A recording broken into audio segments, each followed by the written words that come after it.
Mesdames et messieurs, bonsoir, bienvenue dans votre journal. Au sommaire de cette édition, nous parlerons infrastructures. Pour la maintenance des infrastructures routières, la Société autonome de financement de l'entretien routier a dévoilé le 23 décembre dernier le budget de 2024, budget qui ne couvre que 44% des besoins réels estimés. Les détails dans un instant. Et puis, suite au drame du marché d'Aguassi, des actions sont menées, notamment des rencontres qui ont été initiées pour définir les assistances à apporter aux commerçants. On y revient. La page internationale nous conduit au Sénégal où Ousmane Sonko a déposé ce 26 décembre sa candidature pour les élections de février 2024 malgré les défis et les tensions. Les détails à suivre dans cette édition. Puis en République démocratique du Congo, société civile et opposition ont exigé l'annulation des élections des 20 et 21 décembre dernier. Ils évoquent de graves irrégularités. On y revient. Voici donc tout pour les titres. Place au développement.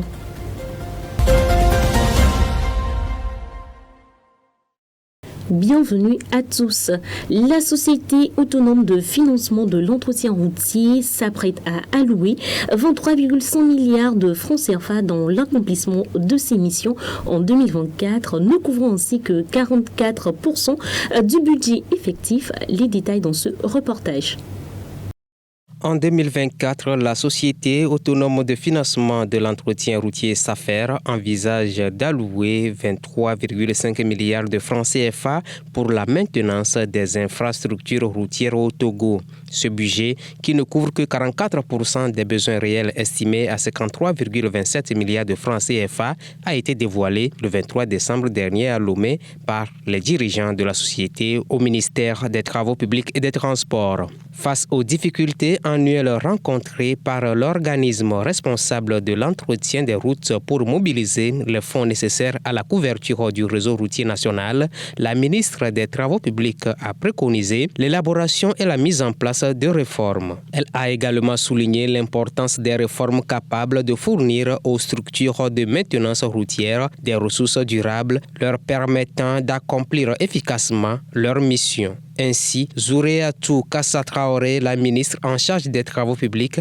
a insisté sur la nécessité de transparence dans l'attribution des contrats tout en tenant compte des critères de qualité, de coût et de délai dans la réalisation des travaux. Notons qu'en 2022, la SAFER avait réussi à mobiliser 30,46 milliards de francs CFA, soit un taux de réalisation de 92,7%, légèrement inférieur aux prévisions initiales de 32,84 milliards de francs CFA. Le groupe Bank of Africa a bénéficié d'un financement de 171,2 millions de dollars de la Société financière internationale SFI. À quoi serviront ces fonds? Élément de réponse dans ce reportage signé Gloire Lodono avec la voix de Kofi Kligé. Le groupe Bank of Africa, BOA, a reçu un financement de 171,2 millions de dollars de la Société financière internationale SFI, soit plus de 101 milliards de francs CFA, pour étendre ses opérations sur le continent africain, y compris au Togo. Ce financement accordé par la SFI, une filiale de la Banque mondiale dédiée au secteur privé, vise à soutenir les micro, petites et moyennes entreprises MPME dans 9 marchés d'Afrique subsaharienne, dont le Togo, le Bénin, le Burkina Faso, la Côte d'Ivoire, le Kenya, le Mali, le Niger, le Sénégal et l'Ouganda. En effet, ces entreprises sont souvent confrontées à des taux d'intérêt élevés. Ainsi, l'essentiel de ce financement sera alloué à travers le programme de la base de la pyramide BOP qui vise à soutenir les fournisseurs de services financiers, ciblant les emprunteurs à faible revenu, renforçant ainsi leur résilience et leur accès aux prêts bancaires. Notons que c'est la deuxième collaboration entre la SFI et la BOA cette année. En avril dernier, un investissement a été réalisé dans un mécanisme de partage des risques en faveur du groupe Bank of Africa, garantissant 50% d'un portefeuille de près de 154 millions de dollars en faveur des PME dans 10 pays d'Afrique subsaharienne. La BOA, majoritairement détenue par le groupe marocain Bank of Africa BMCE Group, est un réseau bancaire présent dans 19 pays, dont 8 en Afrique de l'Ouest, 8 en Afrique de l'Est et dans l'océan Indien, 2 en Afrique centrale et en France. Au lendemain du sinistre du marché d'Agué à Siyeye, l'urgence est aux mesures pour accompagner les commerçants. Après les microfinances, une rencontre a rassemblé le ministère du Commerce et les importateurs pour définir les assistances à apporter à ces derniers. Plus de détails avec Kofi Kliké. Nous ferons tout pour atténuer leurs souffrances.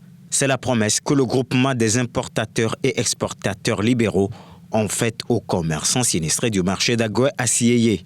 C'était à l'occasion d'une rencontre avec le gouvernement et une représentation des commerçants. Organisée sous l'instigation du gouvernement, cette rencontre avait pour but de définir un canevas dans lequel les importateurs et les grossistes pourraient aider les sinistrés à se relever de leur chute. Bien avant les importateurs et exportateurs, les autorités ont rencontré les microfinances pour discuter des conditions d'atténuation. Elles ont en retour décidé de soulager les commerçants par le report des échéances de paiement et le renouvellement des prêts, entre autres. Depuis ce sinistre intervenu le 21 décembre, les commerçants, le ministère du Commerce et le gouvernement ne cessent d'explorer les voies et moyens pour atténuer les souffrances des sinistrés. À ce jour, les causes de l'incendie ne sont pas encore connues et les dégâts matériels ne sont pas encore évalués. Selon l'Union internationale des télécommunications, le Maroc est classé premier en Afrique pour le développement des technologies de l'information et de la communication. Cette position est le résultat du taux élevé de la pénétration de la téléphonie mobile et de l'Internet. Le Togo est classé 27e sur 45 pays africains en termes de développement des TIC. Plus de détails dans cet élément. Les technologies de l'information et des communications continuent de révolutionner le développement du continent africain. Sur le dernier rapport de l'Union internationale des télécommunications UIT de ce mois de décembre, le continent affiche un niveau de développement remarquable des TIC. Dans ce classement, le Maroc affiche le niveau de développement le plus élevé grâce à un taux de pénétration d'Internet proche de 100% en cumulant plus de 85 points sur 100. Le Togo est classé 27e sur le continent avec un score de 40,2 points. Rappelons qu'à la fin du mois de septembre 2023, le Togo notait 106 302 abonnements data fixes avec près de 7 millions d'abonnements à la téléphonie mobile et plus de 5 millions d'abonnements data mobile. Concernant l'abonnement data mobile au débit, le pays enregistre plus de 3 millions. Notons que c'est le Tchad qui ferme la marche du classement de l'Union internationale des télécommunications avec 20 points et classé 45e sur le continent. Ce classement de l'UIT est basé essentiellement sur 10 indicateurs, dont le pourcentage des particuliers utilisant l'Internet, la pénétration de la téléphonie mobile, entre autres. La page internationale à présent et nous partons au Sénégal où le 26 décembre dernier, l'opposant politique Ousmane Sonko a soumis sa candidature au Conseil constitutionnel en vue des élections programmées pour février 2024. Ceci en dépit du refus de l'administration sénégalaise de lui remettre les documents nécessaires, notamment les fiches de parrainage. Reportage. Ousmane Sonko déterminé à se lancer dans la course à la magistrature suprême de son pays. La candidature de l'opposant sénégalais pour l'élection de février 2024 a été déposée auprès du Conseil constitutionnel. C'est la cellule de communication de son parti qui a annoncé l'information mardi. Ousmane Sonko fait ainsi fi de son bras de fer avec l'État qui dure depuis au moins 2 ans. Signe de cette crise, le refus de la Direction générale des élections de délivrer à l'opposant tous les documents nécessaires dans les fiches de parrainage. Mais ses partisans font désormais confiance à la justice face à un État cherchant, selon eux, à écarter un adversaire potentiel du scrutin. Condamné en juin à 2 ans pour débauche de mineurs, Ousmane Sonko est en prison depuis juillet pour moult chefs d'accusation. Un casier judiciaire qui rend son avenir électoral incertain. Le Conseil constitutionnel doit annoncer la liste des candidats retenus à la présidentielle le 20 janvier.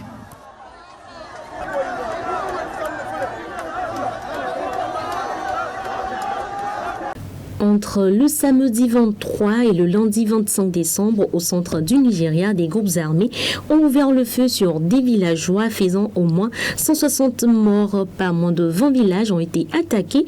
Ce mardi, les familles ont inhumé leurs proches avec désolation et affliction. Reportage.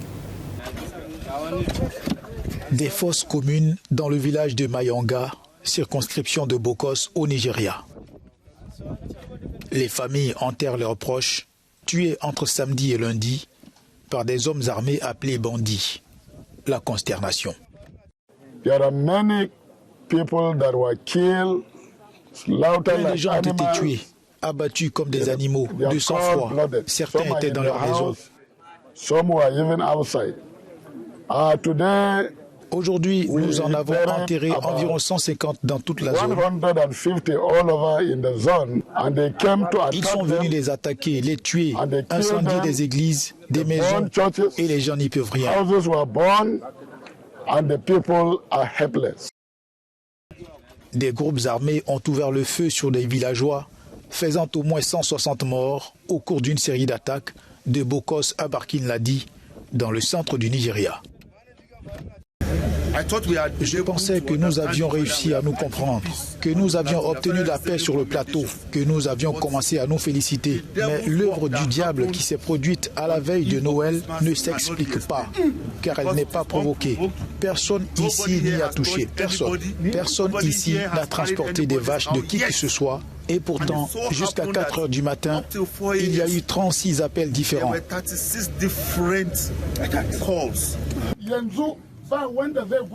Depuis plusieurs années, les populations du nord-ouest et du centre du Nigeria sont tuées ou kidnappées pour des rançons et leurs villages pillés par des milices installées dans les forêts. La violence dans la région est accentuée par la croissance démographique, les conflits entre éleveurs et agriculteurs nomades pour les ressources naturelles.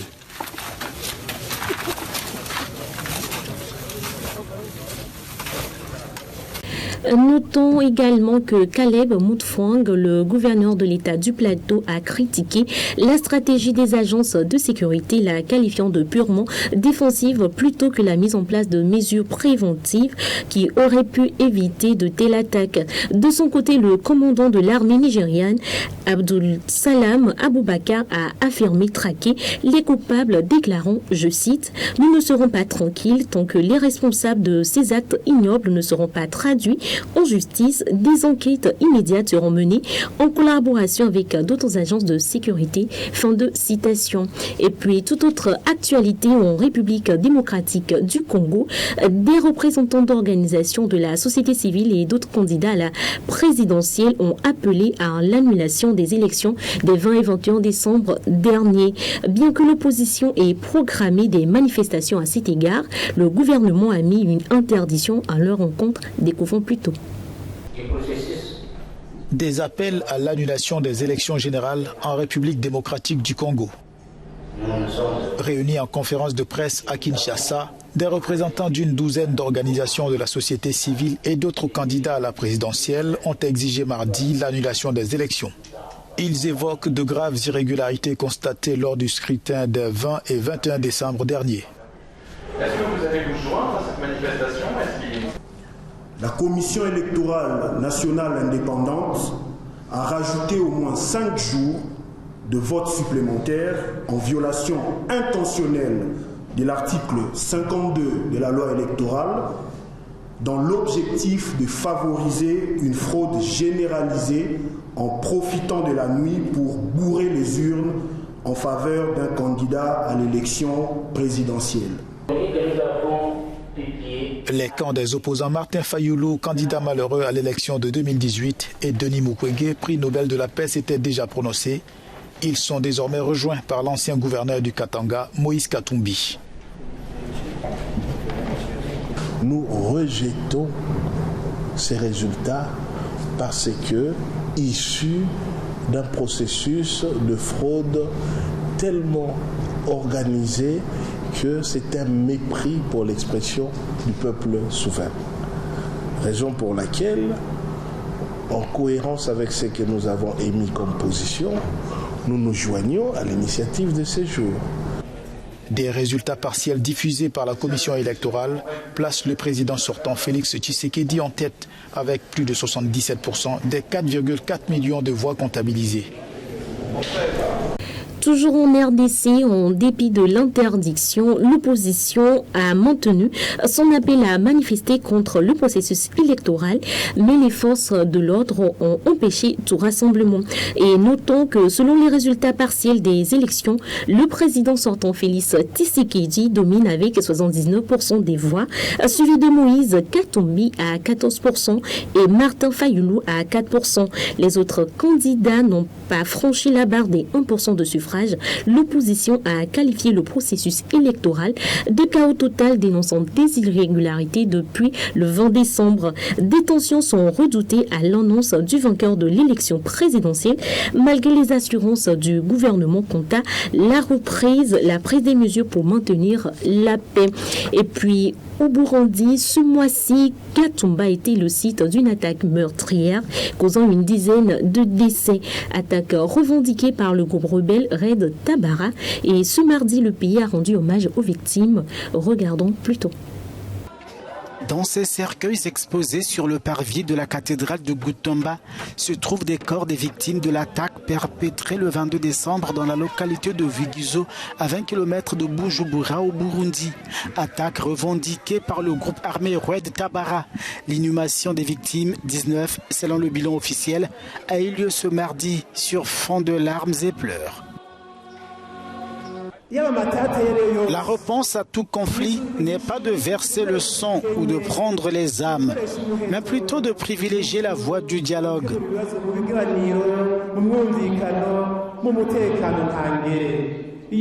La solution au problème n'est pas de tuer. Au contraire, les tueurs sont frappés par la malédiction. Les rebelles de Red Tabara disent combattre pour l'instauration d'un état de droit au Burundi et posent comme préalable à l'offre de dialogue du gouvernement l'organisation des élections démocratiques.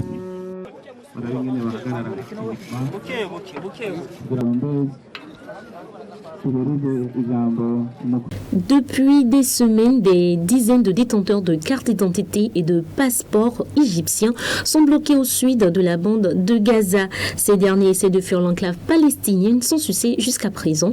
Les détails. Des Égyptiens bloqués au terminal de Rafah. Ils sont des dizaines de détenteurs de passeports et de cartes d'identité égyptiens bloqués au sud de la bande de Gaza depuis des semaines. Ils essayent de quitter l'enclave palestinienne. Devant le terminal, cela fait 25 jours que nous dormons ici sur les chaises. Chaque jour et chaque semaine, il y a des listes de voyageurs autorisés à traverser, mais nous sommes surpris qu'ils ne soient pas égyptiens. Ce sont des détenteurs de passeports palestiniens. Pourquoi? Nous sommes d'origine égyptienne et détenons des passeports égyptiens. Nous voulons retourner dans notre pays, nous occuper de notre travail. La guerre fait rage en Palestine. S'ensuit une migration massive vers le sud, mais les voyageurs égyptiens commencent à perdre espoir. Il n'y a que moi, ma mère et ma sœur, personne ne frappe à notre porte. Ma mère est une vieille dame, elle est malade, elle a passé 1 mois dans son lit. Nous ne savons que faire pour l'aider, pas d'argent pour les médicaments. Mon frère en Égypte se rend tous les jours à l'ambassade et on lui promet nos noms sur la liste, mais jusqu'à présent, rien. Nous voulons voyager. Depuis le début de la guerre, nos noms étaient inscrits à l'ambassade. Nous sommes nés en Égypte et n'avons jamais vécu de guerre ici. Plus de 20 000 Palestiniens ont été tués, civils et combattants, depuis le début de la guerre, selon le ministère de la Santé de Gaza, dirigé par le Hamas. C'est ainsi que se referme cette édition. Merci à vous de l'avoir suivi. Excellente soirée à vous.